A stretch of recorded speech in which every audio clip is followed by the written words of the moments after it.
Happy New Year again, fair Siluzins. The porters have brought us your mail. And us being, of course, me, Elysia, hi, and Luke. Hi, Luke. Hi, Elysia. This time we're covering every Silo episode that's aired through episode 8, plus a special section with some excellent feedback from our holiday series, including a voicemail from Maureen Dillon comparing The Man Who Invented Christmas, the movie, with the book. She's read the book. So I will timestamp the different sections of the feedback in case you're only interested in one topic or the other. But we will, of course, start with the Silo feedback. So for this section, between now and where I'm putting the Christmas content timestamp, we have free reign of spoilers for everything Silo that's aired through season 2, episode 8, The Book of Quinn. And Luke, what's the book spoiler spiel? So, Elysia has read all the books that go to make up the TV series Silo. I have read none of them. Elysia will be talking about stuff that's happened in the book. There's been referenced in the TV show up to season 2, episode 8. But she won't be talking about anything that might spoil future episodes, and she won't be talking about anything from the book that hasn't already happened in the TV show. That's right. I don't want to spoil Luke, and I don't want to spoil any listeners at home who do not want to be spoiled. If you do want to be spoiled, we do have an extra spoiler cast feed, the book club, and stay tuned to the end for a little bit about that. But you can also find those links in the show notes. So, by the way, this is the first time, and this is also going to be true for the next feedback episode. Luke and I have actually not watched ahead of the episode we're talking about in this mailbag. We've not seen episode 9 yet, only through 8. No, I'm gonna say it feels a little bit strange. I want my power. I want my power back. I want to be in. I want to be in the know. I want to be ahead of. I want to be ahead of the listeners. Elysia, I don't like it. See, for me, I'm like, it gives me a more zen feeling because I'm like, I don't have to watch my tongue. I can just speculate normally along with the listeners. But yeah, it's basically, you might have noticed, obviously, the main episode was a little bit late this week. And, the holidays, man, and I always get sick when I travel. So thank you for your patience with that. Yeah, thank you, everybody. Yeah. And the next feedback episode, obviously, it's going to be after the season finale. So everyone will have watched the same amount of everything. And then we get to speculate on what might happen in season 3. Yes, because we know season 3 is definitely coming. Yeah. Woo! Yeah, so we want to hear all of your thoughts about the season finale and also what you're hoping for or expecting or theorizing for season 3. Please share your thoughts via wolfshiftduspodcast@gmail.com. You'll find that link in the show notes. And this episode, as Luke said, we're going to be covering basically anything that has aired so far as fair game, but we're especially focusing on the episodes 6 through 8 of season 2, Barricades, The Dive, and The Book of Quinn. Now opening the listener feedback channel. So feedback's grouped mostly by episode this time, and we got a lot of mail-in feedback this week, so we didn't pull as much from the Discord as usual. So do email your feedback to wolfshiftduspodcast@gmail.com if you want to be sure it gets included. It's just easier for me to gather it that way. We're going to start out by taking a little step back and revisiting episode 5. We have a message from Chumbaroony who says, just heard the pod, and to fill you in on my fall protection expertise, because remember, Chumbaroony is the one who said that Knox and Shirley would be cut in half when they jumped, with the rigging. Chumbaroony says, I worked at a construction engineering company where we engineer a bunch of different things, all related to things that take place in typical commercial construction job sites. Things like scaffold design, structure design, anchorage design, rigging design, and of course, fall protection design. So I design it for construction workers working in high places, and we have many horror stories about falls that resulted in amputations, people becoming paralyzed, and fatalities. Yeah, yikes. And I guess you know better than just about anyone. They should hire you as a consultant. Yes, they definitely should. And if they do, we want a cut. Luke's like, what's our angle? Hold on. Yeah. Cassandra says, Juliet's arm wound, I believe, was from the episode in season 1, I forget which, sorry, where she was trying to get away by climbing down the trash recycle chute. That was the finale, wasn't it? Yes, it was. Yes, it was. It was either that or episode 9, but I think the finale. But anyway, invaders were throwing things down the chute to knock her down. When she fell to the bottom, a rather large appliance came down right after her and clipped her arm. And yeah, I mean, it's definitely from that, but then I think they also showed that being the same arm in the same spot where the tape came loose when she walked outside. So I think they are telling us that that made it worse. Yeah, that it got infected by whatever is in the atmosphere Mm-hmm. outside. Yeah. But yeah, I Yeah. think you're right that was like where the original wound came from. Yeah. Dan G says, really enjoyed the episode 5 pod discussion. Thank you. Fun to listen to, and discussion makes me want to rewatch the episode so I pick up details I missed the first time through. And yeah, I think I watch it 3 times every week, and I think Luke is at least twice, right? I really did bump on the notion by Elysia and Luke that being a porter would be a great job to have. While the books may have made it clearer that being a porter was pretty rough, the show takes pains to do the same. Diego, who was questioning the person's name was Calvin, I think. Yeah, Calvin is hunched over the entire time, and I think it's Claire who makes a comment about there never being any older porters. Apologies, but quote unquote, not needing a gym membership seems a bit glib. And yeah, I'll admit I was being a bit glib in that, and I'm sorry if I offended anyone who does similar physical labor. I don't mean to minimize it at all. I think probably, Luke, you have your own reasons for wanting to be a porter. Yeah. I don't think No, we didn't mean to be disrespectful. I No. take the point that actually, Yeah. yeah, that's a good point that they're going to be carrying a lot of weight for a long Mm-hmm. time, and that's going to leave them with all kinds of physical injuries or Right. disabilities. So yeah, no, that's a really good point. Yeah.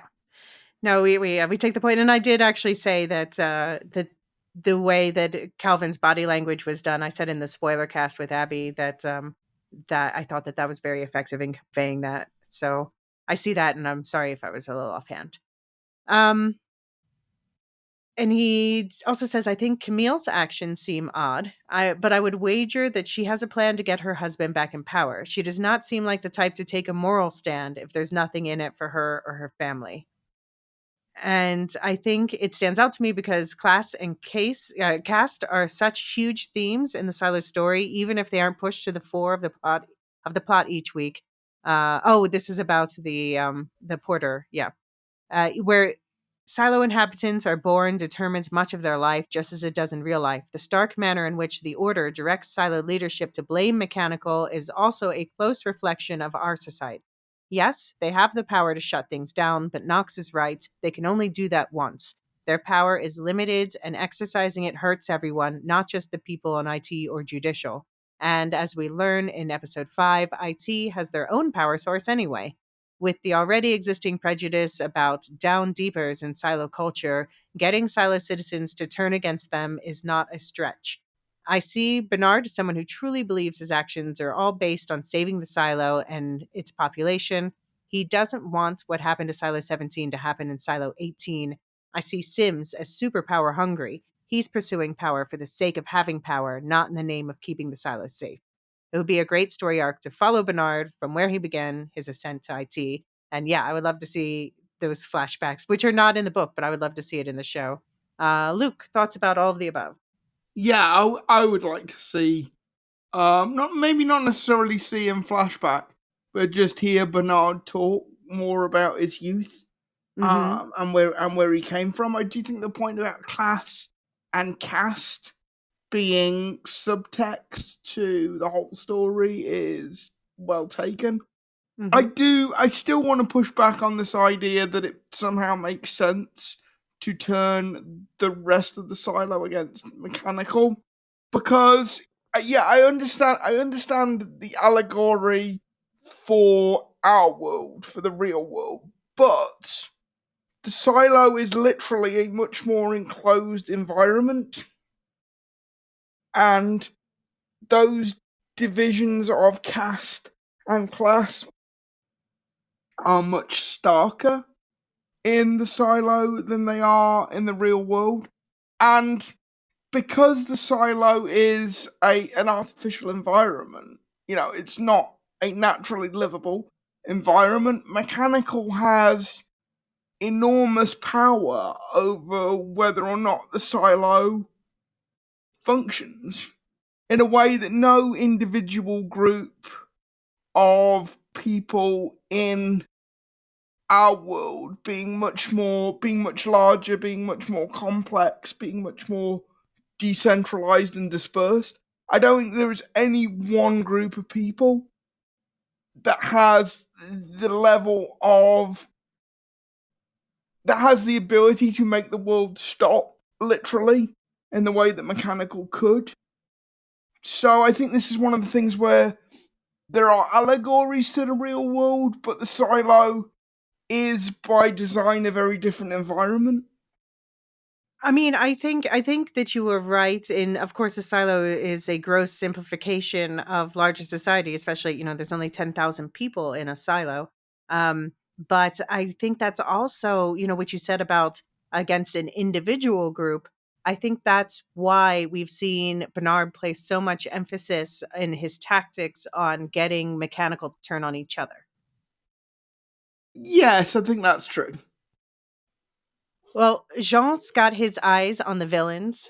He says Rob and Camille gotta go clean ASAP. Bernard is a scary individual, sneaky, creepy in every way imaginable. He will do anything to maintain his hold on the silo, whether it's because he truly believes he's saving lives or because he's adverse to not be in charge. Whatever. He's a dangerous person, and I think the Sims now truly understand just how much of a threat he is. Bernard, I see, is a great storyteller, but when one digs a little deeper into his narrative, pushes back on his telling, then the cracks appear, and he's just as power hungry as the rest, in my opinion. I would be fascinated to see his rise to power, to see if there are differences/similarities with The Sims. And then after episode 6, Jean says, Bernard's face when he's speaking to her corpse and then that grunt, dude is undoubtedly heinous. As I watch The Sims and Bernard circle each other like sharks in water, I realize the only thing I want is for the Kraken to be released and end them. So who is Jean for the next episode? Who is the Kraken in that scenario? Yeah. So by the way, Jean is my co-host for all the Marvel and DC episodes. So if you want to hear more of his takes. Also, Jean, I'm sorry, dude, but the odds of the Sims going clean, it's not gonna happen. It's just so not gonna happen. I don't know. Yeah, what does clean even mean? Yeah, they're always gonna be gaming the system somehow. Yeah, I think the point about Bernard being an excellent storyteller is a really good point, and the person he's telling stories to most often is himself. The whole idea, that he had no choice but to kill Mary Meadows. Of course he did. Right. Of course he did. Yeah. Yeah, so this ties into it. Satuichi said, I don't say this too much, but many out Bernard on the ultimate evil level, but he views himself as the hero. Look what I've given up to save 10,000 people. What have I sacrificed? Everything. Reminds me of that Luthen's speech from Andor. Yes. Yeah. Burn my life for sunrise I will never see. Yeah. I mean, if we can get Stellan Skarsgård in season 3, like scenes with Stellan Skarsgård and Tim Robbins in like book readers, fan cast. Yeah. Like the acting energy contained within that scene might just level whole villages, frankly. Yeah, it is like it's a cliche that every villain is the hero of their own story, but I think in a good story, that's true. Yeah. Yeah, and I think in Bernard's case, it definitely is true because that's the only way he can do what he does. And this is the thing: Bernard is undoubtedly evil, but he's not a monster. And I think introducing the character of Mary Meadows and explaining that relationship to the audience is a really good bit of adaptation, because I think you've said Mm. before, Elysia, that she's not a character in the book. No. Mm-mm. But I think she does a lot. She's fascinating in her own right. Right. I really like her as a character. Yeah. But I also think she does a lot to make Bernard something other than mustache twirling villain.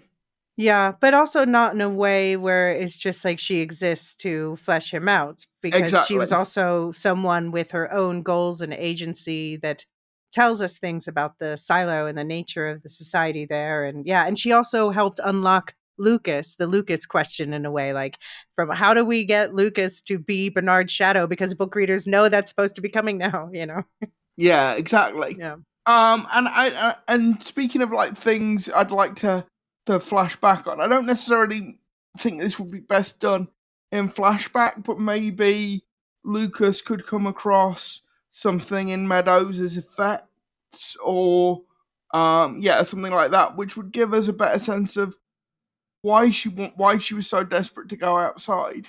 You know, Mhm. what was she expecting to find when she went out there? Yeah.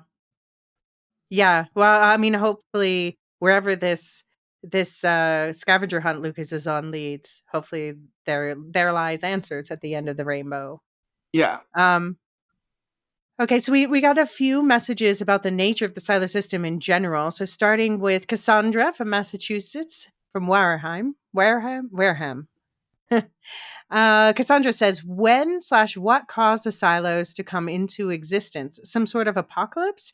But if it was war, there wouldn't have been enough time to build them. The technology/computers throughout the silo that most have access to look like the PCs from the 80s or 90s with the large monitors with DOS or Linux operating systems.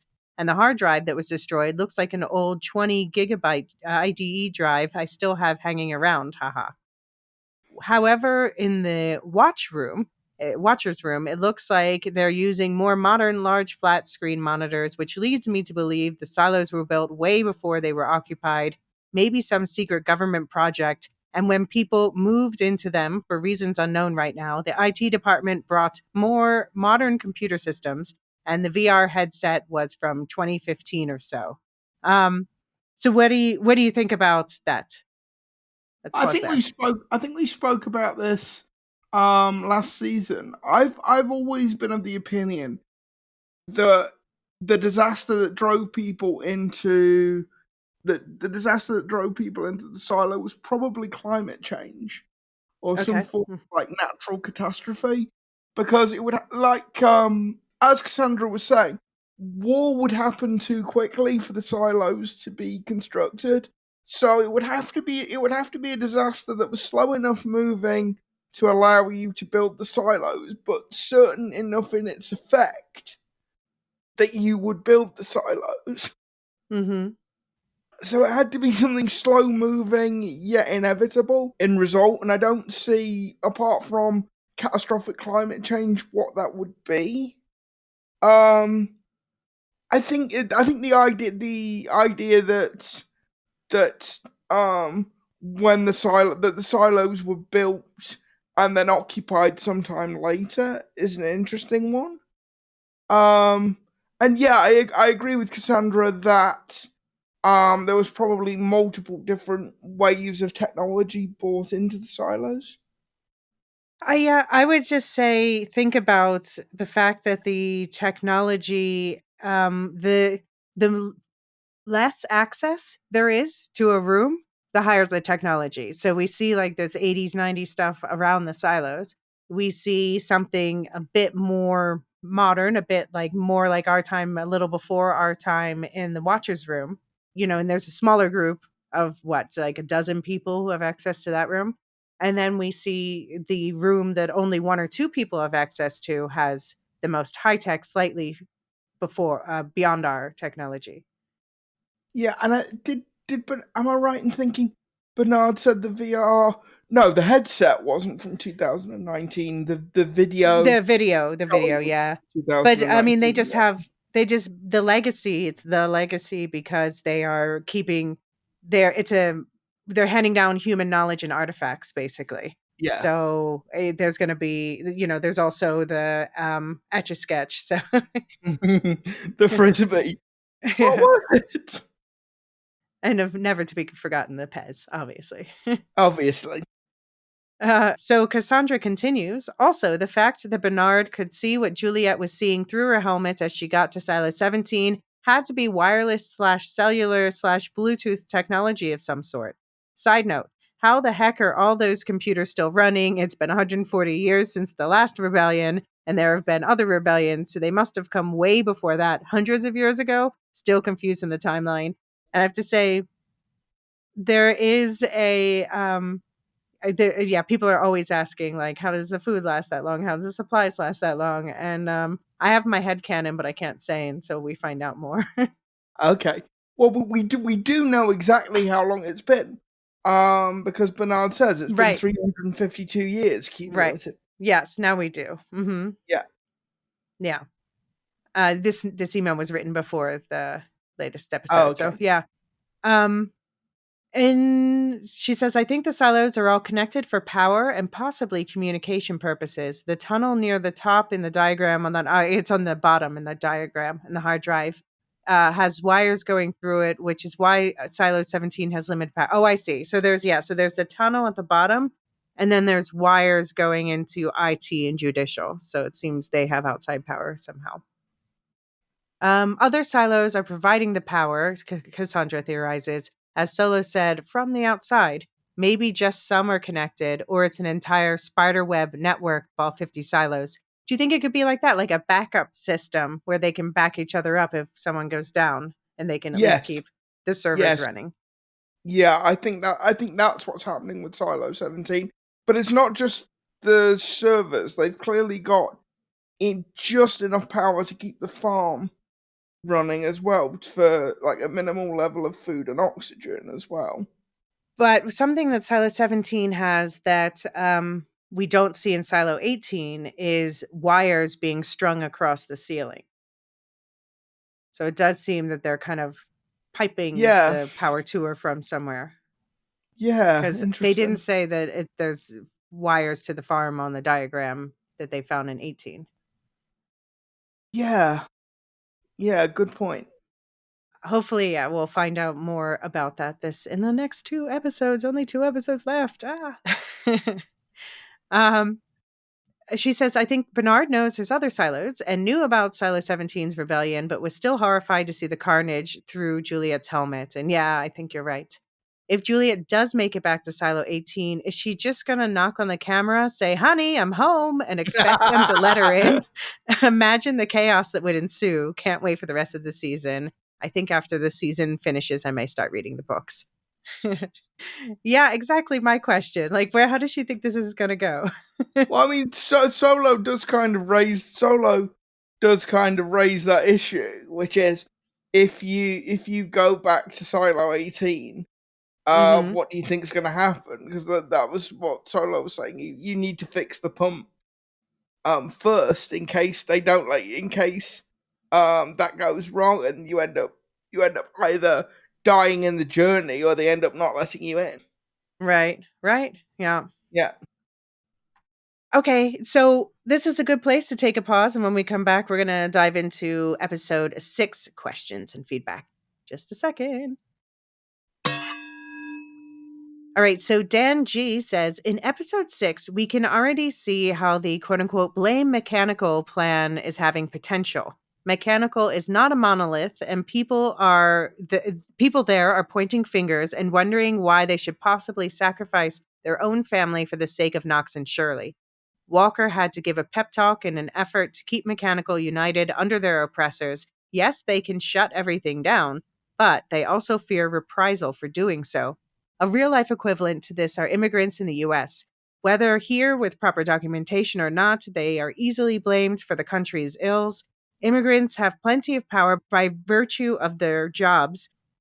If united, they could shut down many industries. Food factory processing and farming are 2 good examples of where immigration raids injured farmers and chicken companies. This did not matter to the electorate last month, and many were willing to believe false narratives about immigrants eating pets or stealing jobs. Also, immigrants are not a monolith, and polls show that many more voted Republican than have done so in the past. And yeah, that last point is what I would make too, is it surprises me the number of people who could be, in line for deportation voting for someone who says he wants to deport everyone. Yeah, I mean, yeah, like I said, I don't mean to keep belaboring the point, but Mm-hmm. I think that there are allegories in this for the real world, but I don't think you want to. I don't think you want to read too close of an allegory. I think Mm-hmm. the silo is its own world with its own rules and its own both physical and psychological environments. And Mm-hmm. um, I mean, you would know this better than I do, Elysia. Do you get the sense that Hugh Howey was writing it was writing the books as allegorical or not? Um, I wouldn't say allegorical. I just pause because I want to say something without you guys thinking that this is some sort of spoiler or something, because it's not. But I will say that Hugh Howey, I'm serious. This is not a spoiler, but whatever the situation is, Hugh Howey clearly has an interest in psychological study and in, the just, yeah, studying humanity. Um, and so I think he approaches this from especially a psychological perspective. Okay. Brandon says, "Hey friends, Brandon here again. What an episode!" And this is about episode 6. So much to unpack, so much to think about. A few takeaways I wrote down while watching. Knox is too damn good looking. I feel bad for our loin afflicted friend from last week's feedback. I mean, not wrong. Kathleen Billings with the natural 20 deception roll on that guard. Brilliant. Yeah. Kathleen's really winning me over in the back half of the season. About halfway through, my anxiety was at an all-time high for this show. Bernard finally being vulnerable and doubting himself, only it's directed to the dead love of his life that he murdered. Hilariously evil stuff. Bernard swearing in Lucas I saw coming, but what the hell is the legacy? Sounds like it could answer a lot of questions. And yeah, I'm curious, Brandon, now that you've seen the legacy, what you think? Sheriff Billings realizing that the herbs are causing his syndrome. I don't know. I don't know that I read it that way. What do you think? No, I didn't. No, I didn't read it that way. I read it that basically the syndrome might be psychosomatic, Yeah. and that basically that Billings has been so distracted and so like hyper focused that whatever part of his brain was telling him he was ill, um, forgot to tell him he was ill. Basically, Or what if they had been intentionally grooming Billings, feeding him something that made him think he had the syndrome? I don't know where, but or he was exposed to something up there, and now that he's in the deep, he's yeah, no longer exposed to that. yeah. That could all be true, but I mean, I'm not saying it wasn't the herbs that were giving him the syndrome. I Yeah. just that hadn't No, occurred but to me. I don't think it's Kathleen's herbs, unless they No, were intoxicated, tainted by someone else somehow. no, and I certainly don't think Kathleen would ever do anything No, to obviously Tom not on Rumble. purpose, regardless. But yeah, Yeah, yeah. I don't know. I think it's a removal of something, whether it's psychological or yeah. something he was, yeah. And Brandon ends, and finally, Dr. Nichols asking about the tape/Juliet and the small interaction with Solo and Juliet talking about pumping water only solidifies my theory that people will make their way to the other silo at some point. So happy we are getting seasons 3 and 4, and they're filming them back to back. Merry Christmas, happy holidays, Brandon. So, what do you think about that? Are they filming them back to back? Yeah. Okay, cool. I mean, yeah. That's one of the points of renewing them both, because it's cheaper to do it like that. Okay, awesome. But what do you think about people making their way to the other silo? Well, see, I go slightly wider than that. I think like my ideal like end scene for season 4, episode 10 is all the people from all 50 silos mingling together as one big, community of humanity. Like Mm-hmm. all the, the 500,000 people that are in the silos, just all coming together as one community. And they skip That's through yeah, the tunnel exactly. that everyone thinks connects them. Exactly, yeah. That's my They like sing fate. Kumbaya, my Yeah, love. exactly.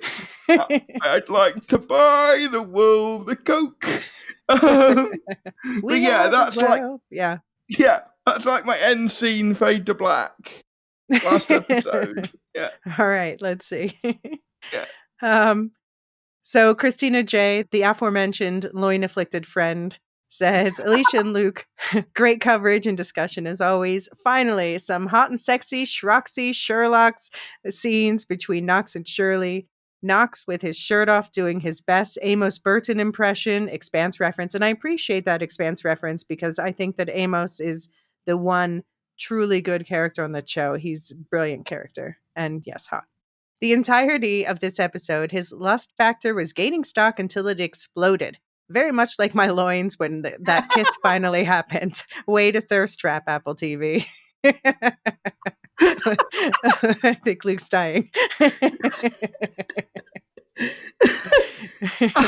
I, I, I don't know what to say to that. I mean, yeah, it was hot. We can get back to their hookup stuff. Yeah.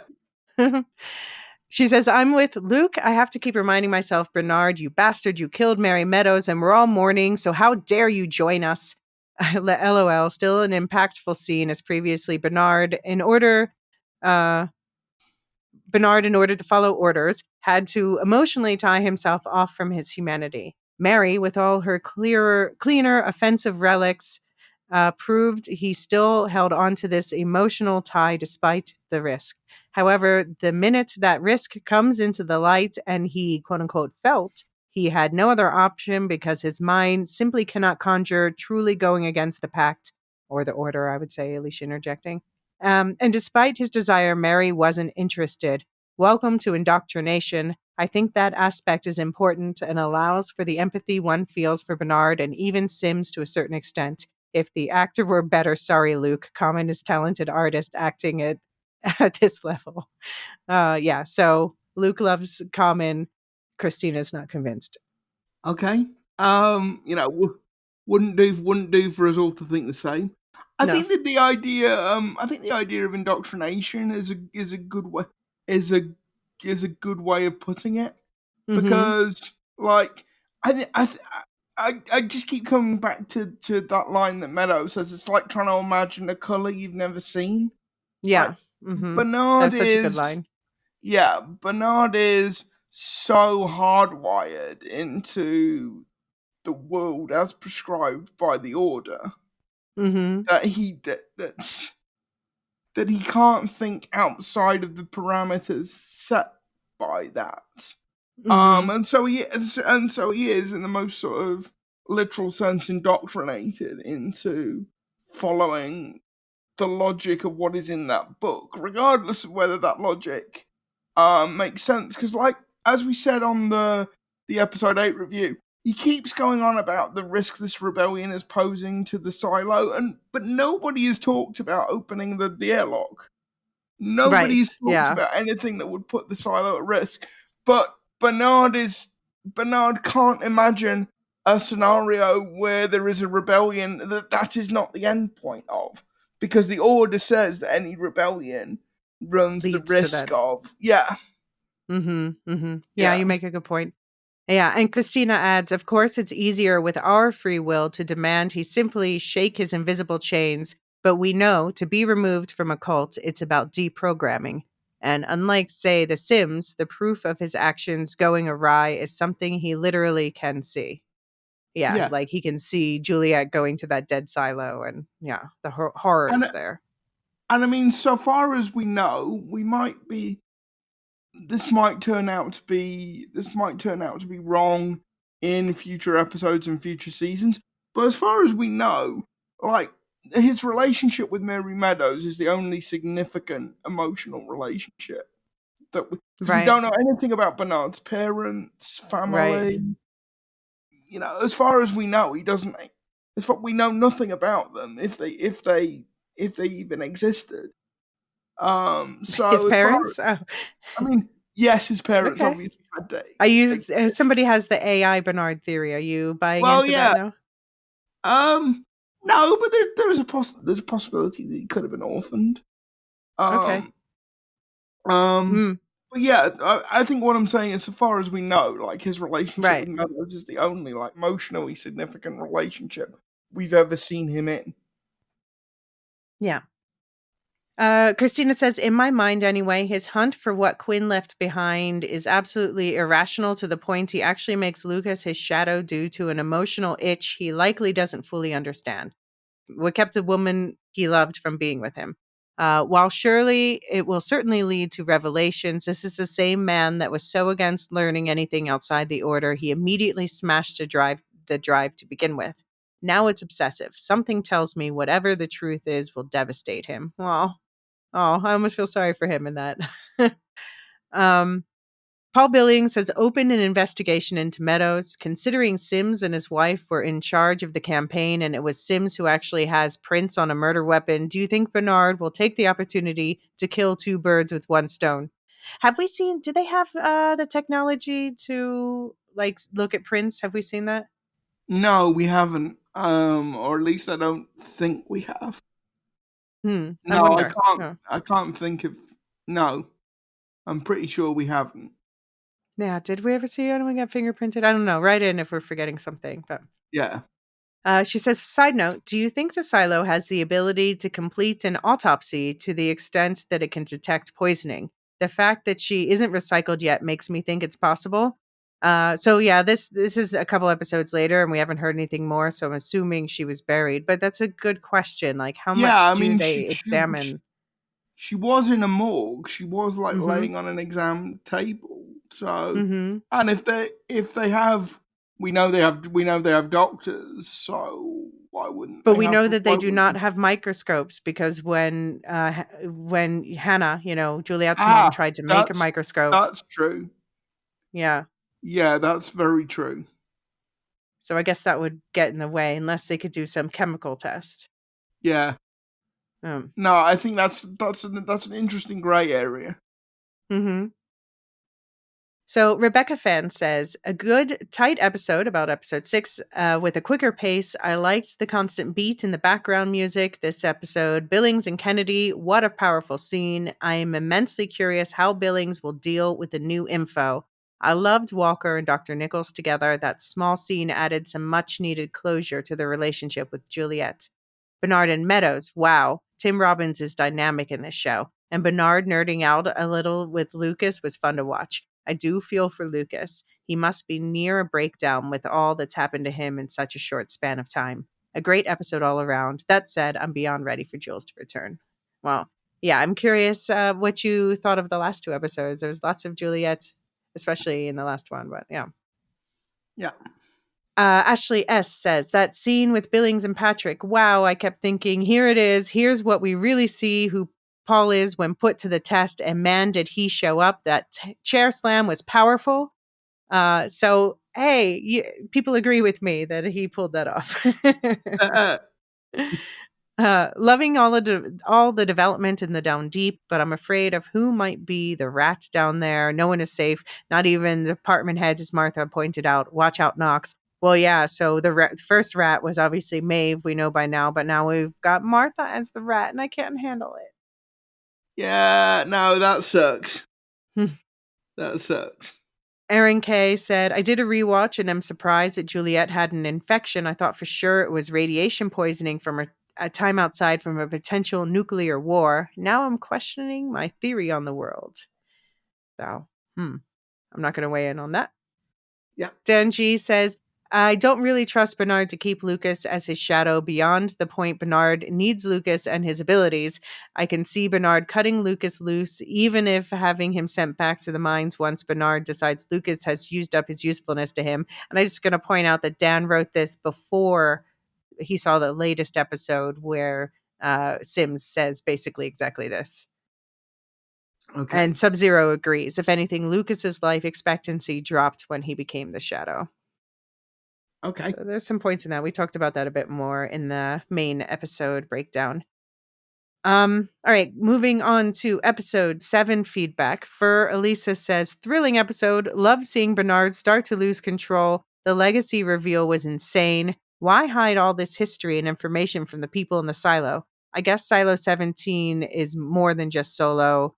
Well, okay, wait, let's pause at this. Why do we think why do you think, Luke, that they want to hide all this history and information from the people in the silo? We got some Yeah, answer to we this. got some we got one sort of story Mhm. about why this is in episode 8. I think a lot of it is to do with wanting to exert control. Mhm. I think because the entire basis of the silo is that everybody has their jobs, everybody has their roles. This is a very sort of tightly interlocked society in which everybody is very dependent on everybody else. And so, like we were talking about with the porters earlier on in the episode, I think a lot of people in the silo, where they're born, determines their job, their career prospects, who they are. So I think this is a society that's been deliberately structured to prevent people from asking questions, from questioning Mhm. their circumstances. I think it's a society that's deliberately constructed to be as utilitarian and as to be as utilitarian as possible. And I think trying to contain knowledge is part of that. I also think there's probably a sense in which this knowledge led to whatever disaster required the silo to be built in the first place, Mhm. and that therefore it's both worth preserving, but it's also dangerous. And it was probably viewed as dangerous by the people who built the silo in the first place, because ultimately the silo would only exist if humanity has failed in some catastrophic way. Like, nobody would choose to live the way the people in the silo do live. Mhm. So it's some sort of massive failure of society, governance, economics, probably a failure of all of those things and more. So, the sum total of human knowledge might be seen as quite a negative thing in the Mm. context of having to move your entire society underground. Right. Right. Yeah, because we know they don't that there's at least some elements of hiding what it used to look like because that makes people sad and want to go Yeah, outside. Yeah. Yeah. yeah. Okay, well, on a much lighter topic, there was a lot of chatter in the Discord about our names for Shirley and Knox because I've been saying Sherlock's, you've been saying Shroxy. Toxic. So for Lisa threw out there Sherrox, Noli, yeah, as Satuichi says, I like the one that sounds like Sherlock. I hate couple names, but loved that one. And Sarah LCB says Sherlock's gets my vote. Well, I'm sticking with Shroxy, but each to their own. Each to their own. That's the Yeah, one that they get to be free form. yeah, exactly. Chumbaroonie says, the nerd in me really chuckled when Lucas did his mic drop explanation of how he figured out the code was for numbers and not letters and just threw his arms up like, yeah, I know I'm hot shit. Who wants to touch me? Really loving how that storyline is developing, especially with Sims and Camille now openly plotting against Bernard and Lucas, all while the Down Deepers are starting to rile everyone up. Very exciting, and can't wait to see how the rest of the season plays out, and loving the little sprinkles of lore here and there without having clunky exposition. Yeah, well put. Yeah, Aaron K says, this show is a masterclass in how to escalate a plot. Common and Tim Robbins had one of my favorite scenes in the series so far. Such good acting. I've also done a 180 on Shernox. Schroxy. I can't remember what Luke called it. Yeah, Schroxy. I'm loving their dynamic now that I've had some time to sit with it. And by the way, Aaron is watching right now for the first time Studio Ghibli movies. So you can listen to those episodes on Radioactive Ramblings to see him experience the first wonder of that world. Dan G, by the way, chimed in again. This is specifically about, we're talking about episode 7. This is specifically about the dive because Dan G is himself a diver with his wife. And he says, "What a great episode. As divers, my wife and I marveled at the underwater scene and really want to dive the set using our own gear. I am glad they showed Juliet exhaling as she ascended, since not doing so would have really taken me out of the show. Had she not exhaled, she would have died from a lung expansion injury. Phew. There's 2 risks. First is a lung expansion injury, which she would have suffered had she not exhaled. The air in her lungs is expanding as she ascends, Boyle's Law, and her lungs would be injured from holding her breath. To do so from 300 feet would be deadly. Second, there's the issue of the bends, or decompression sickness, DCS. What Solo described was a good description, although a diver can still get DCS even if they ascend slowly. DCS comes from our bodies loading too much nitrogen and not pausing long enough upon ascent to allow the nitrogen to off gas.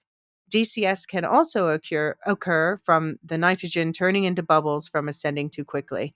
In both cases, the nitrogen turns into bubbles in the diver's bloodstream. Even while ascending slowly, there might just be too much nitrogen in the diver's system when they surface and bubbles form. However, the fact that Juliet was breathing air pumped down to her from the surface, although the surface in the silo is still well below the Earth's surface, would mean she's not breathing compressed air and perhaps at less risk of DCS.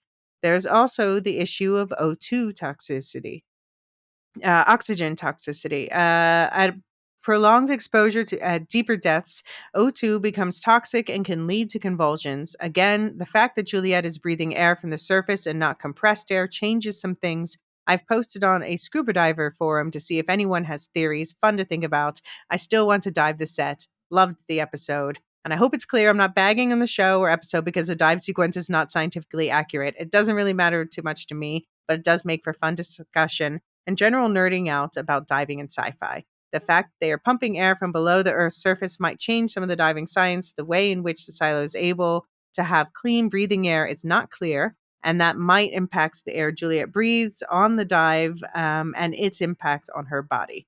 I just don't know. And as was pointed out earlier, her surviving a dive that might kill anyone else might be a major plot point we get to look forward to. We'll pause there. And thoughts on the diving feedback? I don't really have anything to add on the diving because it's not my thing. But thank you for the real life explanation of how that works. I think the idea of them opening the set to people wanting to dive it might be a nice money spinner for Apple. Get a little bit get a little bit of extras content going. I think that's something we can recommend. But yeah, it might be a legal risk though. Maybe. But thanks for the insight. That was really interesting. Yeah. And Dan ends, P.S. After listening to the episode 5 pod and the discussion about whether Walker would sacrifice Camille if it meant saving Mechanical, it occurred to me that the silo story is several different iterations of the Charlie problem. Oh, I think he means sacrificing Carla if it meant saving Mechanical. Yeah, because I think she would sacrifice Camille in a heartbeat. Yeah. She would sacrifice Camille in a hot second. Yeah, definitely Carla. It occurred to me the silo is several different iterations of the trolley problem. Different characters are deciding if the good of a particular group is more important than the good of an individual or small group. Even the evil and hated Bernard is doing the same. Yes, absolutely. The TCS asks, why not tell them the history and periodically test the outside air? Seems like rebellion is inevitable if you keep folks in the dark. Mechanical pun not intended. Yeah, I mean, so I also have this feeling that Bernard talks about, about Salvador Quinn saving the silo by making them forget. but then we forget too much in our real worlds. Like, it always shocks me how little people remember the problems that got us to the same problems over and over again. If like we can learn from them, then we can move on. But it doesn't actually seem like humans are always successful in that. Maybe fits and starts. What do you think? Yeah, the one that occurs to me recently is how COVID has done weird things to time. Mm. Because like COVID feels a lot longer ago than it actually was. Does it? I don't Um, know. it Uh, did it does to me anyway. And mm. like because like there were a couple of books I got bought over Christmas that were, about sort of recent politics. Every time I get to the chapters that deal with COVID, it's like my brain goes, nope, nope, I don't want to read that. don't, I lived through that. I don't. No, this isn't. Yeah, so I think like the human brain has like a great ability to block out the stuff it doesn't want to remember. No, that's for sure true.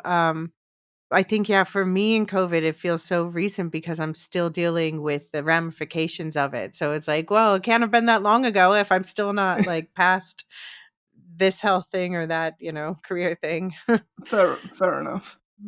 But yeah, I guess it goes to show, yeah, the human mind is very subjective, and you are absolutely right about blocking out, the human mind being very excellent at blocking out traumatic things. Yeah. And there's a really I can't remember the title, but there's a really good book by a historian called Richard Neustadt that is Hmm. like, I think it's called like Learning from History, or something very similar to that. And Neustadt's argument is that too often what we do is draw historical parallels. So A is like B, Hmm. the Cuban Missile Crisis is like the Munich crisis. And Neustadt's argument is that that is a terrible way to draw lessons from history because the context of events is always different. The players are always different. The ideas that are motivating people are always different. The way you successfully learn from history, Neustadt argues, is to know the history of particular issues. So Hmm. he makes the one of the case studies he uses, for example, is why the Reagan administration in the 80s was able to reform Social Security when Hmm. the Nixon administration in the 70s had failed to do the exact same thing. And he argues that the reason for it is that the people working in the Reagan administration were, to a large extent, the same people that had tried to do the reform under Nixon, and they Mm. remembered what worked and what hadn't, and how you dealt with Right. Congress and what didn't. So it's not about comparing one historical incident with another. Right. It's about learning from them. Yeah, Yeah. it's about knowing the history of the particular topic or the Mhm. particular issue that you are dealing with. Right. Right. I think it's called learning from history. The guy's name is spelled Neustadt. Okay. Neustadt. Okay. So I never remember books by title. I always remember them by author, which is And I'm terrible sure when the you're trying authors to are honored. yeah, which is Yeah. terrible when you're trying to write footnotes. Yeah, Um, that's not like that uncommon of a last name either. It just means new city yeah, in German. Yeah.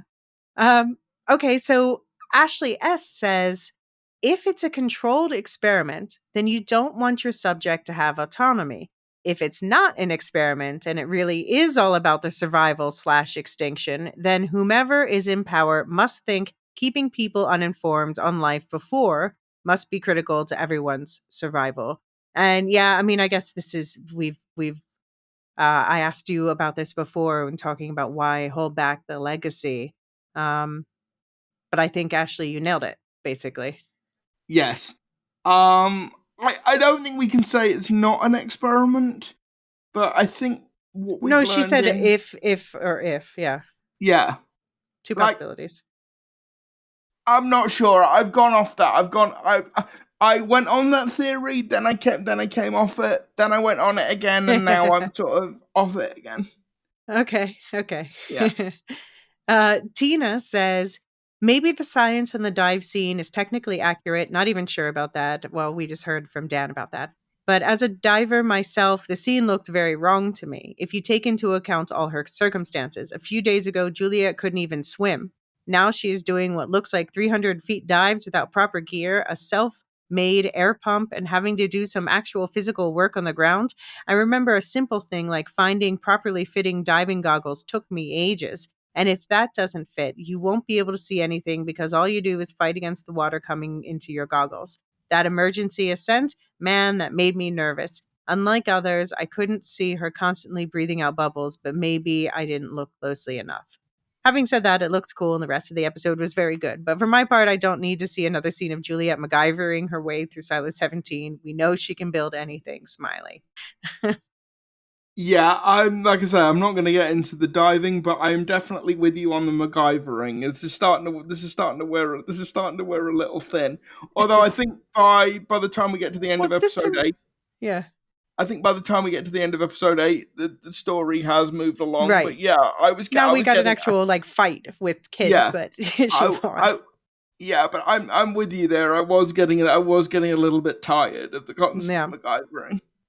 So one thing that I think that they maybe shouldn't have done is adding that whole thing about Juliet being afraid of the water, like because they made it kind of a thing that was brought up several times, and I thought like, oh wow, that's going to be really interesting when we get to the diving part. But then it wasn't. It was kind of like forgotten, like Martha's Yeah, agoraphobia. So then it's like, well, it's better to just not bring it up and just have her feel normally wary of the water for someone who grew up in a silo.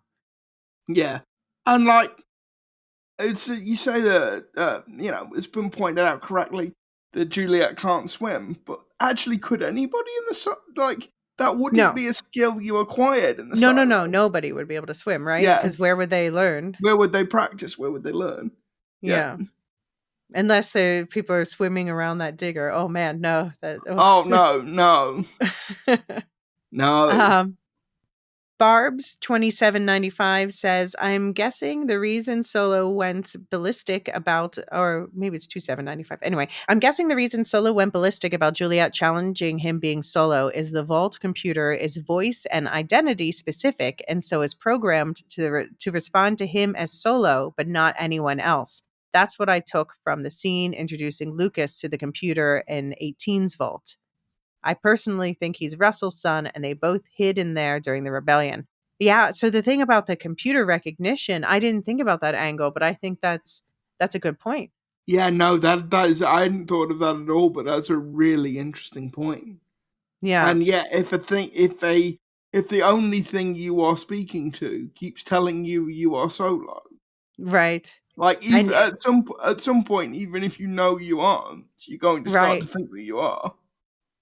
I wonder if Solo has been speaking to the computer the whole time or something.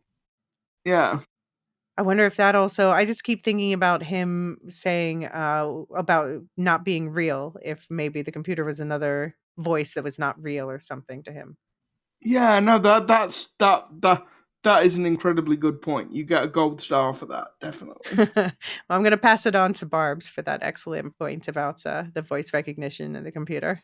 Yeah, So Rosa G. West is trying to match characters with their biggest relationship identification and says Knox and Shirley are their quote unquote class, mechanical / anyone in the silo willing to be part of their group. Um, Bernard is, so I guess this is what they are most care about. So okay. Knox and Shirley care about their in-group. Bernard cares about the greater good as he has been taught / internalized. So yeah, that just Bernard's greater good isn't necessarily everyone's greater good. What do you think about those first two? Yeah, I think that's right. Yeah. Lucas, knowledge, what we see about him. And yeah, I think so. I've often talked about Lucas being my favorite character, and this is basically why, because he just shares my endless curiosity and thirst to know everything. Yeah, I'm with you on that. Like, yeah, I see a lot of my I'd like to think I see a lot of myself in Luke Yeah. in Lucas. And Billings is most invested in the law/the pact as he understands it. Sims and his nuclear family unit. Walker, question mark, possibly her ex-wife and redeeming whatever caused her to leave, the down deep. What do you think? Especially given this was written before episode 8, so especially given this episode, what do you think Walker cares about most? Is it Oh, Carla or Carla, yeah. yeah? Okay. The only person that might come close is Juliet. Mhm. Right, And and she's not I there. think, and I think it's telling that she isn't there. Yeah. And Juliet's most driven by her guilt and the actions needed to fix it. This is a leap I know. Right now, it is saving her world. I know. I think that that's a fair leap to make. Yeah, no, I think that's a fair leap to make. Yeah. Um, and Solo, the mission he was told he has / survival. Yeah. I mean, I think that's basically what we've seen from him. Yeah. Yeah. Okay, and to end our episode 7 discussion, we have the blue sky feedback that Luke you spotted as we were recording. So good eye on that. Thank you for that. Liam Vennerholm at Mini Venny says, I have a silo question for Elysia and Luke. In episode 7, when Mechanical turns off the power, how did they know that IT's power would still be on? The notes seem to suggest that they knew. Yeah, what do you think the answer to this is? How did they know Mechanical's power would still be on? I mean, do mechanical have like access to the schematics of the silo? They may need that to be able to do their job. So they may have been Maybe? they may have been able to see the But it same seems like thing, they would or hide that. but if there is a separate power line to IT, somebody's got to maintain it. Like Yeah, I don't know. Maybe it's Bernard's job. somebody needs to know that it's there. I mean, but that goes back to the question to like who's maintaining all the computers if they're not allowed to make microprocessors? Yeah, it's true. It's Well, true. yeah, that's an excellent question. How did they know? Because it's not, I mean, I guess unless George somehow shared down there what was found on the hard drive, like shared with Martha or something. Hmm. Hmm. Yeah, this is an excellent question. So, also in episode 4, how did no one notice IT's power when they shut down the power then with the balls? And yeah, I guess IT was ready for that. And they also shut down their power at the same time because we saw in this episode Bernard running inside to flick the switch, basically saying, Yeah. shut it down before they Shut see. it down.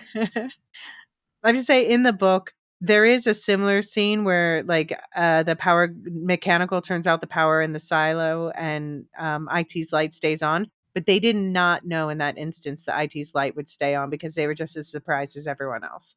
So Oh, I'm not sure okay. why they switched it up a little bit for the show. Oh. All right. Let's take a quick pause here. When we get back, we're going to talk through episode 8 feedback and then feedback from our Christmas special. See you on the other side. Just a sec. Luke, I have to say that episode 8's like it got some of the most eyebrow raised feedback. Where I think episode Okay. 8 is not going to be people's favorite episode of this season. Are you surprised? Okay. I am a little bit. There was Hmm. nothing in episode 8 that I was like, that I felt like this was a weak episode. I think Zatoichi's comment kind of summarizes where the major quibble is. And Zatoichi says, overall, great setup episode for the climax, but the scenes with Walker just felt off or something. And there was a lot of consensus with that point on the Discord. Okay. Duve71 says, I agree on the a bit off about Walker. Again, I'm seeing the hand of the writers and it's taking me out a little bit. They've portrayed Walker as a natural rebel, locked within the walls of her workshop. Then along comes her ex-wife, who we assume she hasn't had any contact with for 20 plus years, and she's out and about and willing to sell mechanical out. I'm not sure they've sold it to me. Each episode so far has built on the tension, advanced the story in both silos, but this one just seemed to bleed all that build up out. I enjoyed it, but my overarching reaction was it's fine, which for this show is harsh criticism. And Abby agreed. Indeed, we get to use superlatives, and it's fine is not one of them. We got used to superlatives, and it's fine is not one of them. There are 2 more episodes and 2 more seasons, so maybe we shouldn't be too harsh. What do you think? Like I do agree. We've talked at length about how we felt about the way they treated Walker, and Mm-hmm.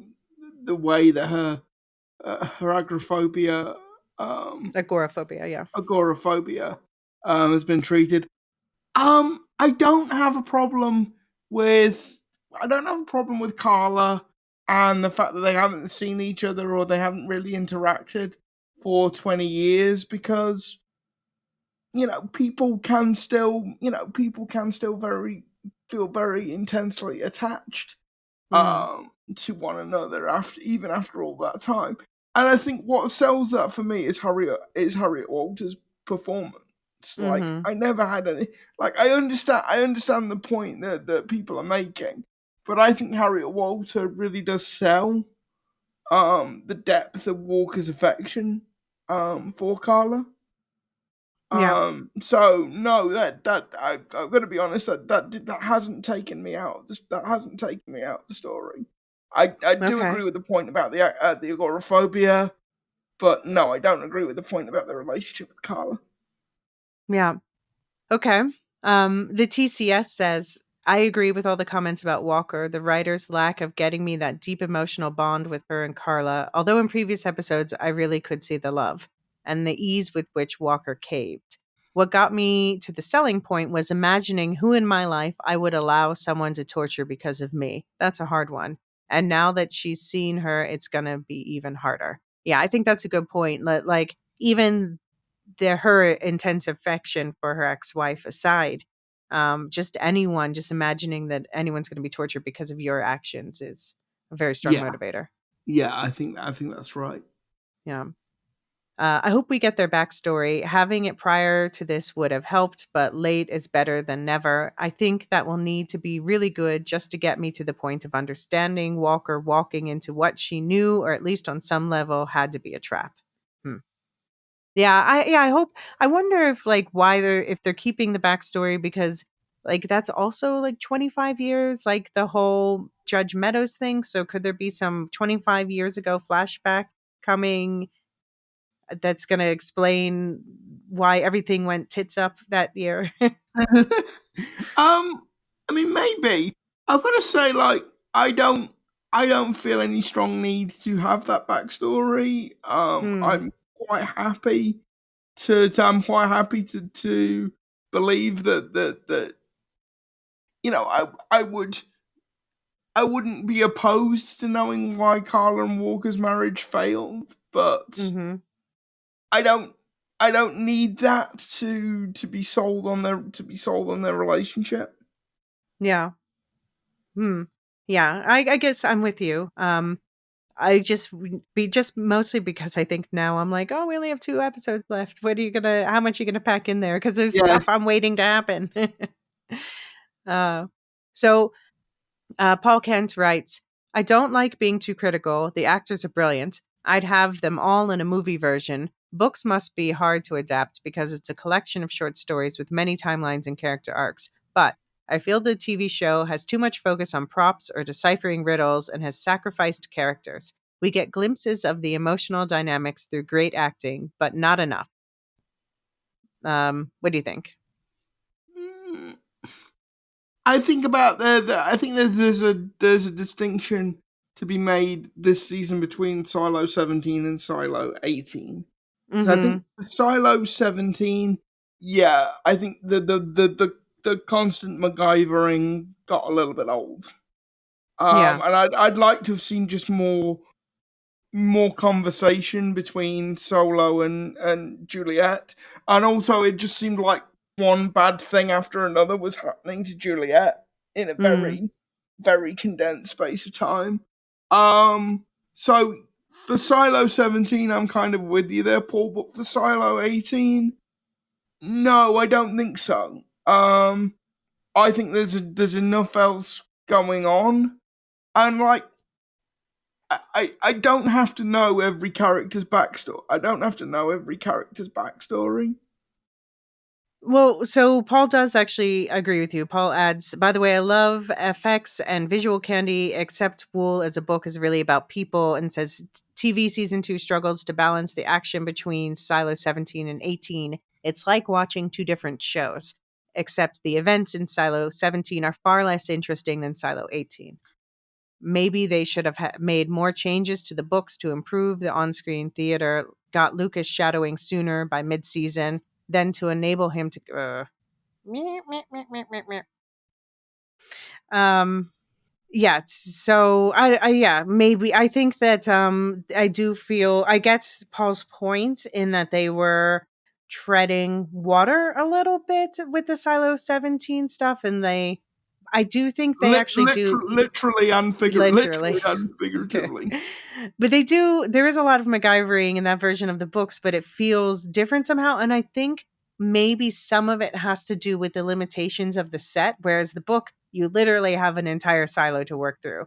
On a set, you have to think about the practicalities of you have this much space, and anytime you pretend it's different floors and stuff, you have to completely redress it. And, Yeah. so I think that the practical limitations of the set, they did pare back a lot of the MacGyvering and the action, but it just feels different in the show. I think that's Okay. probably why. Yeah. Paul says, I feel starved of progress. I'm not as invested in the characters as I should be, at least not as compelled as I was by Howie's incredible novel. Apple might have a limitless budget for stunts and effects, but it's made the storytelling weaker. Whew. But what do I know? It's still a great show, Paul. P.S. Favorite show characters are/were Meadows, Knox, and Billings. P.P.S. I forgot to add that there's a lot of great action in the books. Don't want to diss anybody because it's a difficult story to adapt. Final thoughts, Luke? I love the r/were Yeah. for characters. Meadows. Yeah, that says a lot about the show that you Pour have to out put. some 4 times whiskey for Meadows. Yeah, you have to put an r/were when you're talking about your characters. Oh. All right. Chumbaroony says, Bernard's fucking face when he says you'll be reunited with your love had me fucking dying. He might as well have looked at the camera and said out loud, it's because I'm going to kill you both. Yeah. I Yep. think you're right. Yeah. And the TCS said that, and he agreed Walk could see Carla, and that's all she got. Nasty. I'm not sure it's a Sims Nard end of the scale anymore.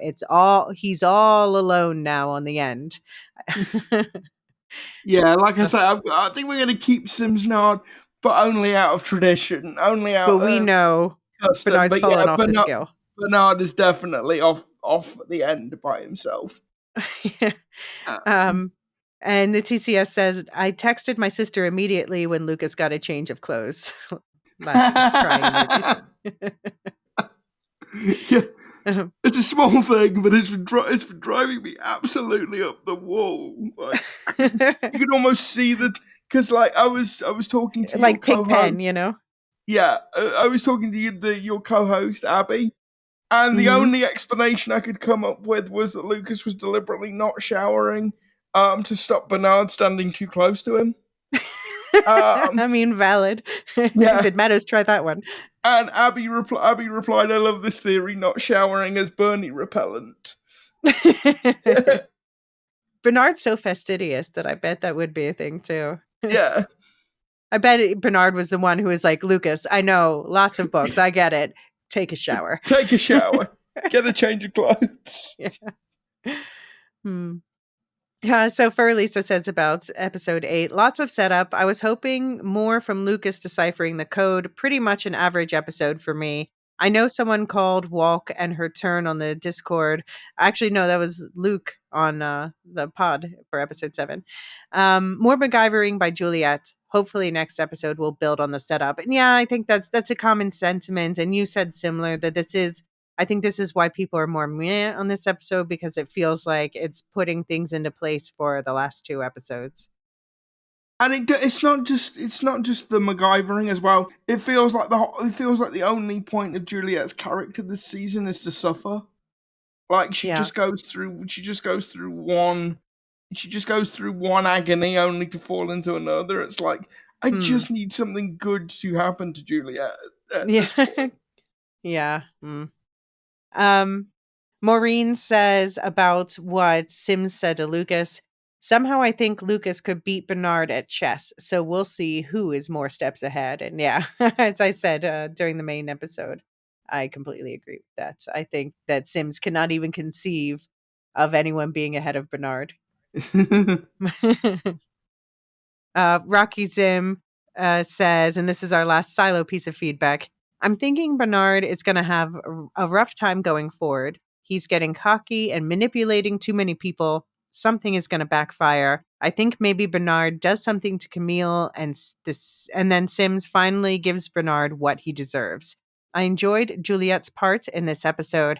I kept thinking of 300 and how you have to hold the shield thigh to neck. LOL. And yeah, I think there's not been enough commentary about. I really liked the whole because there is a similar thing in the books about her kind of not realizing she's fighting kids and then being like, "Oh wait, crap, it's kids."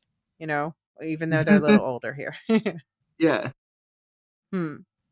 And yeah, 2 more episodes to go. So, how are you feeling, Luke, after hearing from everyone else about these last 3 episodes? I've got to say, people had a much stronger reaction to episode 8 than I did. Yeah. That took me back a little bit. I can see where people are coming from with Walker's sort of heel turn, but it felt natural to me. Yeah. Yeah, I mean, I think, it took me aback at first too, because like when you called it last episode, I said that, I didn't want that to happen. But when, I got into breaking down the episode and discussing it with you and now discussing more of it here, I can see where it's coming from, this fear for her loved ones, including Carla, but also the rest who she thinks are doing stupid things, and also feeling like rejected, like they're not helping her with what she really needs after everything she's ever done for them. And then, yeah, just Bernard's manipulations and her desperation to be doing anything to help Carla, who she thinks it's her fault that Carla's in this position. Yeah. Anything you want to add about Silo before we shift gears? No, you've squeezed all the juice out of this particular lemon. All right. Well, then what's that I hear? Oh, is it back to Christmas time? The holidays haven't ended. The holidays have not ended on Will Shift Us. We're going to be talking through this is the special feedback section where we are focusing on A Christmas Carol and Dickens, and we will not have any Silo spoilers in this section. Okay, so our first piece of feedback is actually a voicemail. Yay! So Maureen Dillon, she's read the book The Man Who Invented Christmas, and she likes the movie better. So I asked her why she likes the movie better, and she shared these thoughts along with some general thoughts about A Christmas Carol. Hi, this is Maureen D, and I just finished listening to the podcast, and you asked for more information about why I said I liked the film adaptation of The Man Who Invented Christmas more than the book. First of all, I want to make sure that you know I'm comparing that film with the book by the same name, which was written by Les Standifort, not with Dickens's A Christmas Carol. A Christmas Carol is one of my favorite pieces of literature, and I read it every year. Although I love many of the film adaptations, I will say that most of them don't capture the wit and humor of Dickens's writing, so I recommend that everybody read the original. But I particularly love this film, which The Man Who Invented Christmas, which is not really an adaptation, but more of a creatively inspired by the Dickens story. And so I picked up the Standiford book, and I was really surprised because it's not at all like the film. It's really just a straight biography that just focuses on this time period of while Dickens was writing the book. So I was kind of disappointed, because what I really love about the film adaptation, which was written by Susan Coyne, is how the Dickens characters just spring to life, and how she imagines Dickens walking through his day-to-day life and being inspired to create certain characters and write certain lines. So if you know the novella really well, you'll see, oh, he'll pick out this line, or someone says something in a certain way, and it's just really fun. And while she's doing it, she throws back the curtain and takes us backstage and gives us a peek into what it might be like to be a writer who has all of these characters in his head, walking around having conversations with them as if they were real. I think it's a really great insight into the creative writing process. And even though this particular film is in itself fiction, it's not straight biography. So we know that a lot of this didn't really happen. It's just fun. She imagines how, everything in Dickens's life might have inspired him and mirrored the story. And yes, there are a lot of tropes like the Irish maid, but they don't really bother me, because I really love that scene where Tara is telling the children ghost stories, and they kind of use candles and lighting to sort of bring us into the mood. But I do agree that the suggestion that Dickens didn't know about Christmas and the connection to ghost stories is a stretch. So they might have kind of worded that differently. But I do really love that actress, Anna Murphy, who plays Tara. And then suddenly she's also the ghost of Christmas past, and such a great transition. I missed that, actually. I actually hadn't realized that the script was written by Susan Coyne, but I should have recognized her work, because I'm a huge fan of the television series Slings and Arrows. And there are a lot of similarities between that series and the film. Again, we have this trope, which is of the creative genius who's kind of borderline, quote unquote, mad. And in Slings, the artist is a creative director, whereas in The Man Who Invented Christmas, it's the author Dickens, obviously.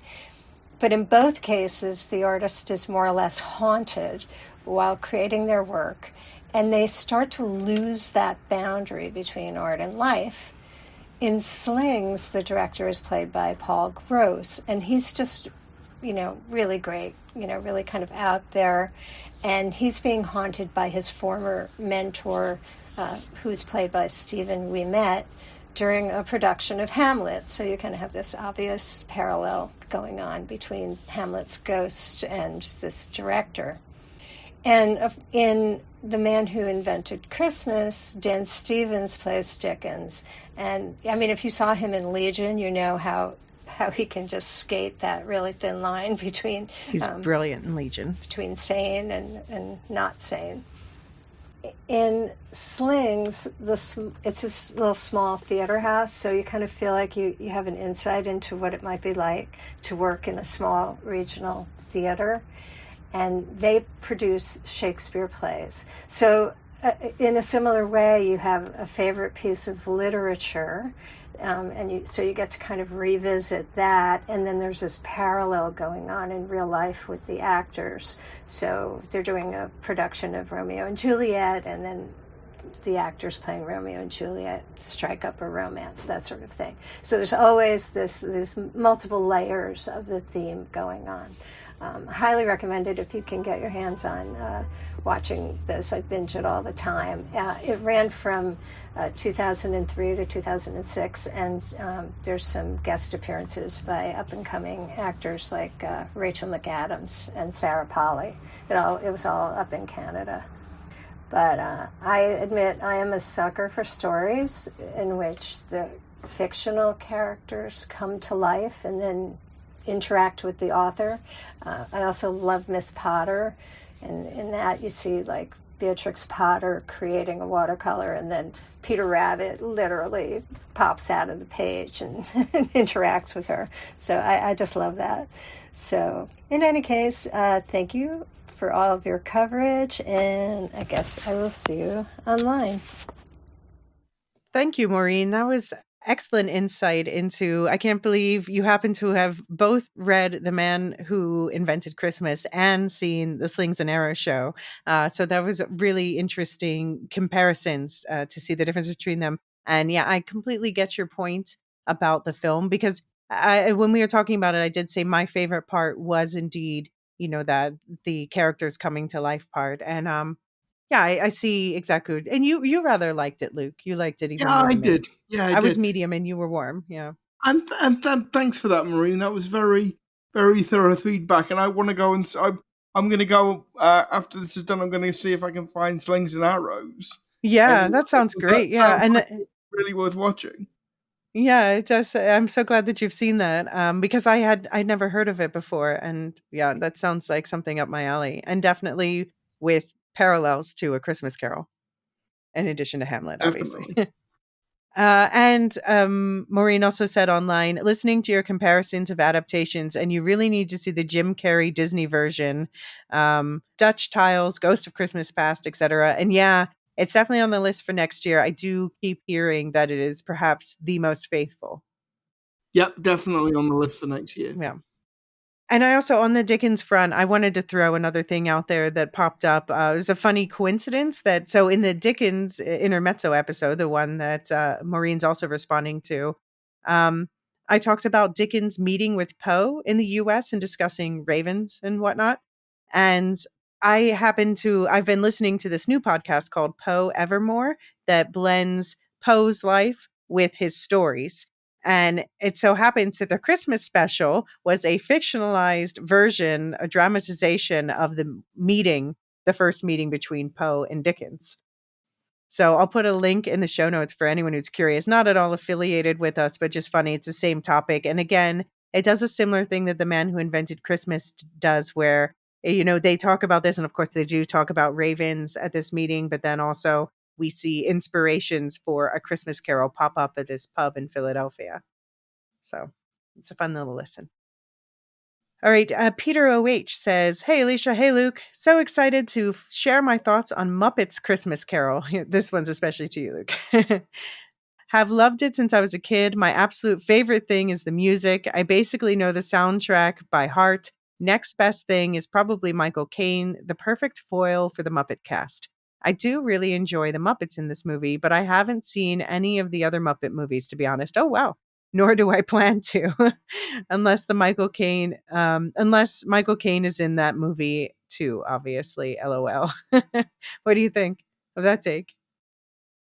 Peter, I would say you certainly don't need to watch all the Muppets films because they are of very variable quality. But I would definitely say if you enjoy a Muppets Christmas Carol, go and watch Muppets Treasure Island. Because Tim Curry does the exact opposite to Michael Caine. He plays Long John Silver as though he were a human Muppet. And it sounds terrible, but it's great. I love Tim Curry. And it also has a very good performance by Billy Connolly as Blind Pew. So if you enjoyed Muppets Christmas Carol, go and watch Muppets Treasure Island. Also, I would say you're probably going to enjoy Muppets in Space as well. I've never seen either of those. Which is kind of a Star Wars pastiche. It's a lot sillier and a lot looser than Muppets Christmas Carol, but I enjoyed it. Like I say, outside of those two, I can take or leave the rest of the Muppets films. I did like, I can't remember what the most recent one was, but the one with Jason Segel was quite good. It had its moments. Right. I didn't watch that one, but I know which one you mean. Yeah. The music is not my favourite part of A Muppet's Christmas Carol. I like the music well enough. But I just love the script. There are so many good, like I said in the episode, there are so many good jokes, and it's the rare thing that I laughed at as a kid, and I still laugh at as an adult. And that's, you need really good writing for that to be true. Yeah. Yeah. Yeah. Okay. Yeah, I'm glad it brings so many people joy.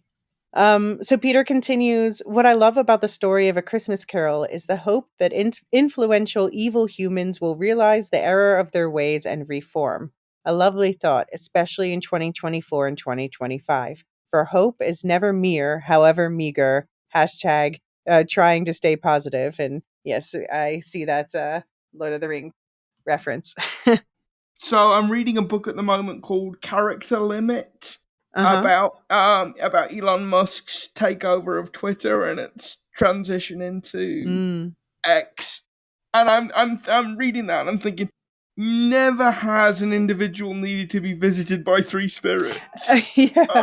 More like if I am Scrooge and Spirited, like I'm doing the background work on Elon Musk right now for next Ebenezer Musk. Christmas. Sorry, Yeah. Ebenezer Musk, Elon Musk. Yeah, because by the way, it's totally off topic, but Mhm. yeah, it's a depressing book, but a very good one. Okay. Yeah. Well, book rec noted. And Peter concludes, thank you for the awesome silo coverage and your interest in A Christmas Carol. Merry Christmas, Happy Holidays, and Happy New Year to you both and to all the Silazans out there. And I feel like I Thanks, should do Peter. the... There we go. One last time for the year. Okay, you know this song better. So it is it. There goes Mr. IT Shadow, Mr. I forgot my pin. How does it go? There goes Mr. Humbug. There goes Mr. Grim. If they gave a Yeah. prize for being alone, Being the mean, winner would be him. him. All the best, Peter O.H. Thank you, Peter. You've made my day with that. Thanks. Thanks. And Paul Kent says about the Christmas stuff, love the audio drama. I prefer listening to Dickens than reading the text, which I find hard to follow due to the Victorian grammar. And I guess, yeah, I can see a lot of people feeling that way because of the long sentences and all. Yeah, the sentences are very, very long. And descriptive, yeah. But I'm really glad you loved the audio drama. That was fun to put together. Spends a couple hours listening to the Hugh Grant audiobook, which I recommend. And you said Hugh Grant's one's your favorite, right? Yes. I know that there are a load more out there that I haven't listened to. I did try listening to the Patrick Stewart one, but it's abridged.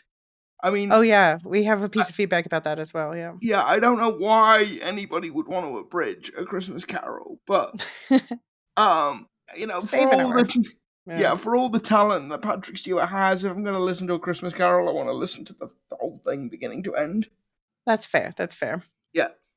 So Paul says, I'd say politically, A Christmas Carol is somewhere between New Labour, Tony Blair, and One Nation conservatism, right of centre. In the Victorian era, the UK Liberal Party was also taking shape. In that ballpark, compassionate Tories, basically. What do you think? Yeah, I would say that's right.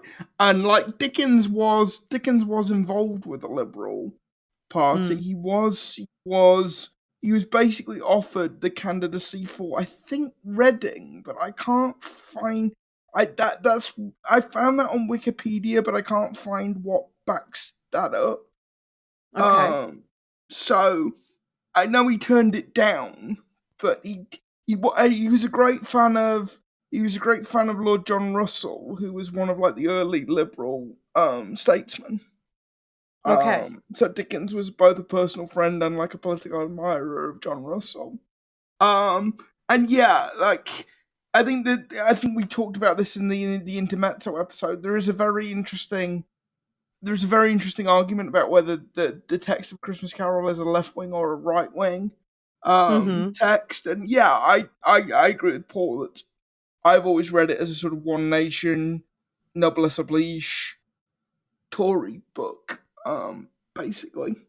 Okay. Yeah. But Simon Alvey, my co-host, I think could be said, would say the exact opposite. He would say it's a much more subversive book than that. Okay. And what's his argument for that? Well, I think we'd have to get Simon on to. Okay. I think actually, We if we do a Christmas Carol next year, we ought He should to join. invite. Yeah, we ought to invite him on. Yeah. Okay. Deal. Yeah. Paul says, to be truthful, I've not watched a Christmas movie in a long time until this year. So I watched the 1951 Scrooge, which is great, and the animated 71 film. My mother is a big Christmas movie fan. She always watches them, including Disney classics. So glad we got you to watch A Christmas Carol and two of the good ones. Yeah. Paul says 1971 animated film is cool, just after the swinging 60s, so slightly trippy, and Hammer horror would have been popular in the UK around this time.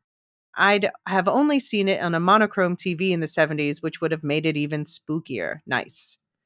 Yeah, actually, that's a good point, Paul. I hadn't thought about that, but yeah, there is a bit of Hammer horror in there as well. Mm-hmm. Yeah. Yeah.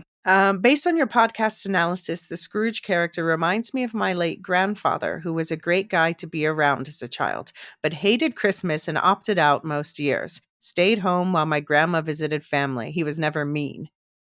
Well. Okay. I loved the Christmas holidays off school. Favorite films were Freaky Friday, Jodie Foster, and Willy Wonka, Gene Wilder. That's funny because neither is a Christmas movie, but they're both Neither good of those. movies. Yeah. But oddly, my most memorable Christmas holiday was watching all the Elvis Presley and Beatles films one year. I became obsessed with music and musicals like rock, horror, Grease. Okay. Cool. You mean Rocky Horror, Grace? Rocky Horror. Yeah, I think that's a typo. Yeah. Yeah. Anyway, enjoyed the podcast. Really cool listening. Thanks, Paul. And P.S. For anyone curious about Blackadder Christmas Carol, I recommend watching Blackadder 2 second season as a character warm-up.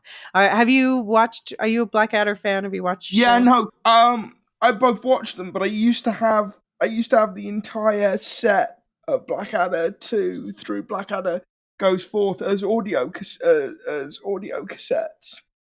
So it had like obviously didn't have the pictures, but it had like the entire soundtrack for them. I used to listen to them in the car when my parents were going places. I used to listen to them in the car. So yeah, I know those shows. I could literally quote those shows from memory. Well, so I have to be honest that I've never watched an episode of Blackadder, but I was once in a stage adaptation of an episode of Blackadder. Okay, which one?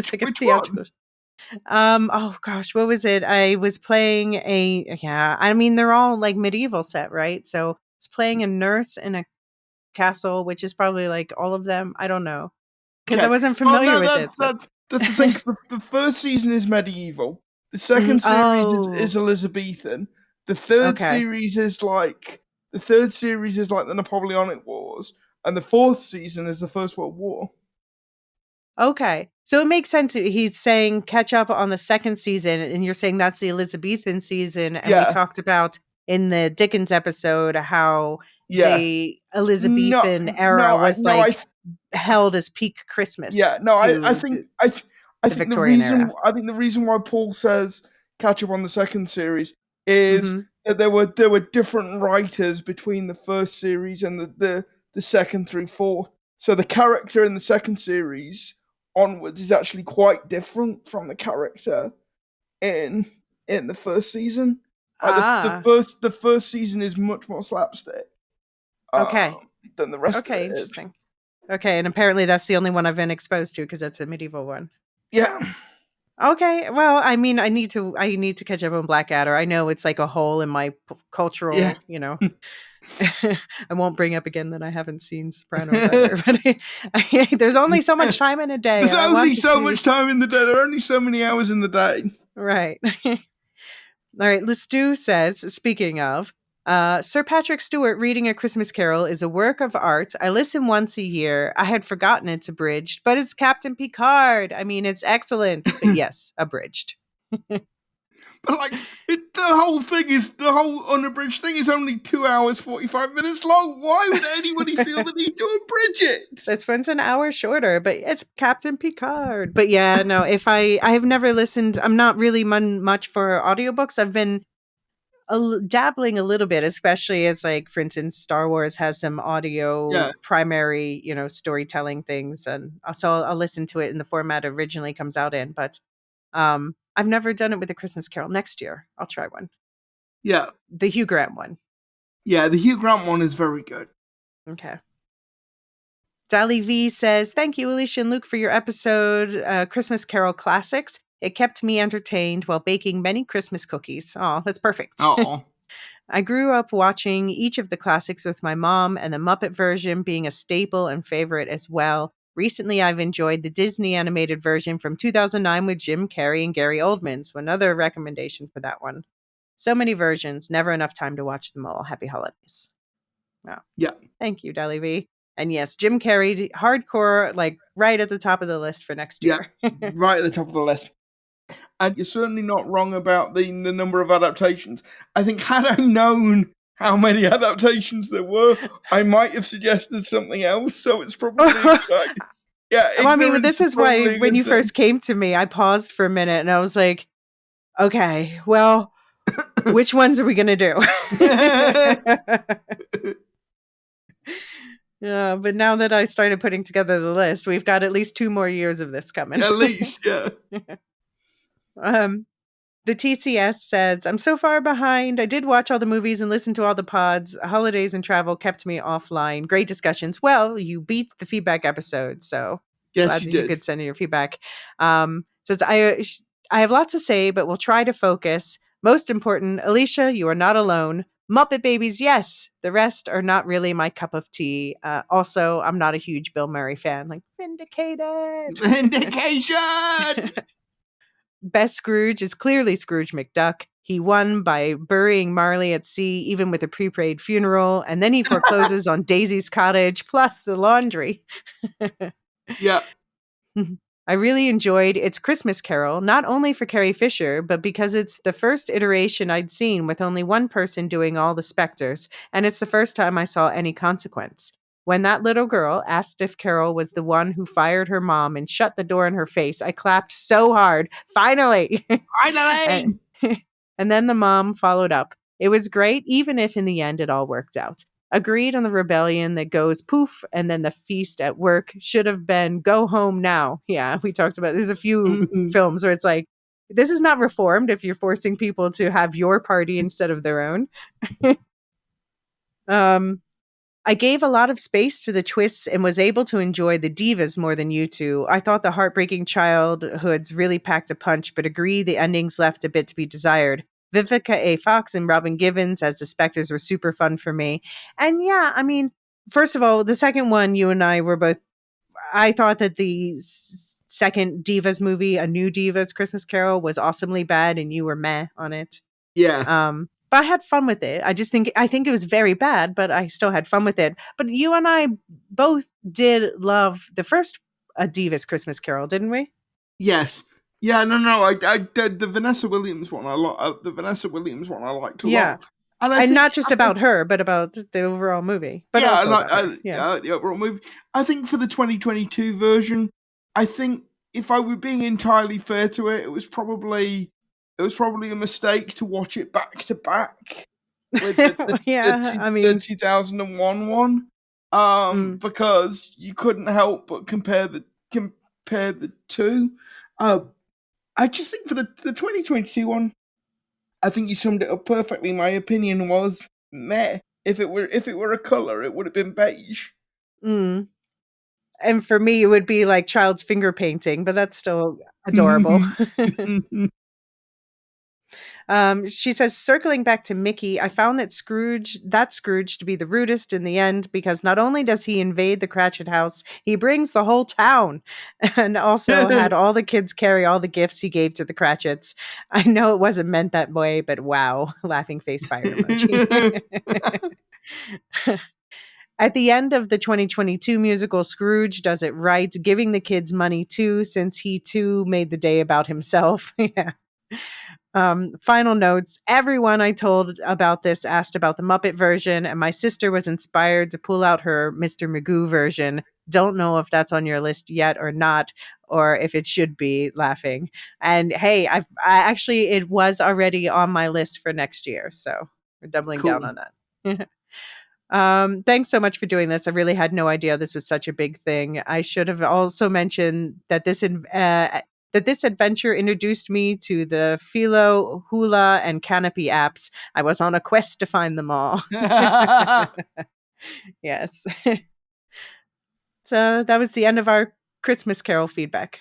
All right. Well, that's it for both Silo and A Christmas Carol for now. Sorry if I missed any of your feedback. There's been quite the discussion going on in Discord and other media. If you want to make sure I don't miss sharing your thoughts about the Silo finale, please email them to woolshiftdustpodcast@gmail.com. You'll find that link again in the show notes. And voicemails like Maureen's are also welcome and encouraged. We love to have you joining us on the podcast like that. The next feedback roundup, as I said, will be the final one for the season about a week after the finale. And in the meantime, yeah, we'll see you on Discord and Blue Sky. You can find those links, as always, in the show notes, as well as the links to the book club, where you can join as either a Silozin, a Storyzin, which is only available through Supercast. Storyzins also have access to the extra Star Wars feed, or you can just get the Silo season pass. This week's spoilercast discussion for Silo is the kids. And new Silozins and Storyzins, I will shout out the newest members by name during the regular weekly breakdowns. Thank you so much to those of you who have recommended us to friends or left kind reviews. This helps us really so much, and I cannot express my gratitude enough. Do go back and check out the Doom Prophecy breakdowns in the Lorehounds feed. There's going to be a couple more episodes wrapping up that season there. And Luke, you were going to watch some of that over break. Did you manage to? No, I haven't. I haven't got around to it. It's still on my. It's going to be a few more weeks till I start teaching again, so it is still on Yeah. my list. In my list of things to do. Before my students get back. And you and I are going to be starting up our own Dune coverage again this month. You're looking forward to that? Yes, very much so. Yeah. Yeah, absolutely. We've already recorded the first episode. Oh yeah, and we need to set up the second one. Yeah. As soon as Silas, way back. yeah, it's still I think waiting about there. October. I think we recorded that in about October. Yeah, and then Silo took over our lives. Yeah, and Christmas. The Apple would just too damn efficient for us. Yeah. And also, yeah, check out the Lorehounds feed. John and Marilyn did mid-season coverage of Skeleton Crew there, and there will be wrap-up for the season coming there as well after episode 8. Also, the episode for Wicked and Joker 2, plus the Joker versus Madcap episode, Silmarillion stories, and Nosferatu is coming. Lots of other stuff happening there. Always do, in the link in the show notes, explore the Lorehounds Network, where you can listen to Properly Howard, the Star Wars Canon Timeline podcast, Radioactive Ramblings, Never Mind the Music, and the Severance feed, which is about to get real busy on January 17th. And Luke, it could be said you talked about it you talked about it in the public episode, but basically coming soon. Thoughts on the end of last year and the new year? Yeah, We've just had some difficulty, all three of us getting together over the holidays, but I do apologize if people were waiting for that. But it is coming. It is coming soon. All right. Last thoughts? No. Yeah, like I said, glad to be done recording this monster session. I would never say that, Elysia, but yes. It's the last double recording. We hope. We'll be back in your ears for episode 9 breakdown on Friday. Sooner for Silos and Storyzins and season pass holders. Until then, don't tell Martha anything.